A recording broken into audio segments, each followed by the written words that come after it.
And what we shall, inshallah ta'ala, go over and demonstrate, this isn't an opinion, this is a fact that I'm about to state, that the majority, some would argue the vast majority of early commentators of the Quran, of the earlier generations, felt that the dhabih, or the sacrifice, was intended for Ishaq alayhi salam, and not Ismail. Whereas, of course, as we are all aware, the position that it is Ismail alayhi salam is now the default, so much so that when somebody mentions Ishaq, people, they think this is an unorthodox or a deviant position. The famous Saudi Sheikh al-Maghamisi, whom I used to admire before these political intrigues began, but he mentioned many years ago, I think 7-8 years ago or something, you can find it online, that in his position it is Ishaq alayhi salam.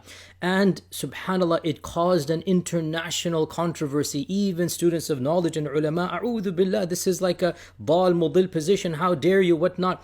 And again, when you're not familiar with different positions, whatever you're taught becomes the standard narrative. It becomes the orthodox opinion. And then somebody comes along, and in this case, Maghamisi, whether I agree or not, is in this whole lecture, I'm not giving you my opinion, by the way. That's a separate lecture altogether. I might hint at it, but it doesn't matter to me for this lecture what the right opinion is. I'm interested in the development of ideas. I'm interested in demonstrating that it is possible for ideas to change. It is possible for what is deemed to be orthodox to change. It is possible that majority positions change. It is possible that a majority position that was accepted by the vast majority of scholars simply becomes completely thrown out the window, to the extent that when somebody mentions a mainstream position that might have been well known in the 2nd, 3rd century, that person is viewed as being completely coming out of left field. Nobody's ever heard of this opinion before. And this shows us that all of this is going to be raised at the end of the talk, to some of the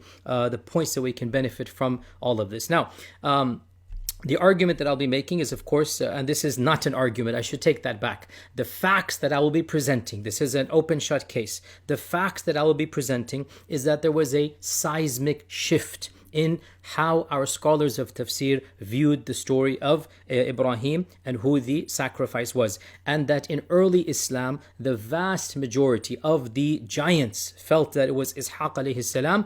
And then, of course, in later times, in pre-modern times, and of course in our times, it is almost as if there is an ijma', to the point that when a person mentions Ishaq, that Ishaq was the sacrifice, people lose their rationality, or they become very emotional or whatnot. And this is a demonstration of how ideas can change over time.